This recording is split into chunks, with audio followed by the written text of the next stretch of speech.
Tiles వేసిన తర్వాత వాటిని ఎలా చెక్ చేస్తారు? జనరల్‌గా ఏమవుతుందంటే అండి, టైల్స్ వేసిన వాళ్ళు ఆ మేస్త్రులు ఏం చెప్తారంటే, ఆ టైల్స్ ఎక్కకూడదు. అవి అటు ఇటుగా వంగుతాయి అని చెప్పినప్పుడు జనరల్‌గా ఏం చేస్తారంటే ఎవరు ఆ టైల్స్ పైకెళ్ళరు.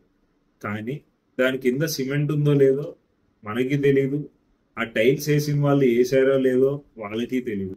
అలాంటప్పుడు మనం క్వాలిటీ చెక్ చేయడం చాలా ఇంపార్టెంట్. అది ఎలా చెక్ చేయాలి? ఓ చిన్న కర్ర గాని, ఓ చిన్నది ఏదన్నా తీసుకొని, ఏం లేదండి వాటిని జస్ట్ అలా అలా కొట్టి ఎక్కడెక్కడైతే సౌండ్ డిఫరెన్స్‌గా వస్తుందో, ఆ డిఫరెన్స్ దగ్గర కన్ఫర్మ్‌గా సిమెంట్ లేనట్టు. ఇది ఎందుకు ఇంపార్టెంట్? ఇప్పుడు ప్రస్తుతం అయితే బానే ఉంటుంది. ఫ్యూచర్‌లో ఆ టైల్స్ ఊగడం జరుగుతుంది.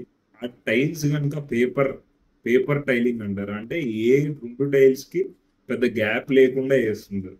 అలాంటప్పుడు ఏమవుతుందంటే, ఆ ఊగడం మొదలుపెడితే ఆ టైల్ ఎంటైర్‌గా బ్రేక్ చేసి ఇంకో టైల్ ఏసేటప్పుడు ఎగుడు దిగుళ్ళు బాగా ఎక్కువొస్తాయి. మీరు ఈ క్వాలిటీ చెక్ చేస్తే ఏమవుతుందంటే, ఒకవేళ అన్నిటికి సిమెంట్ సమానంగా పరిచున్నట్టయితే మీకు ఆ ఇబ్బందేమీ రాదు. ఫ్యూచర్‌లో ఏ ప్రాబ్లమ్ రాకుండా ఉంటుంది.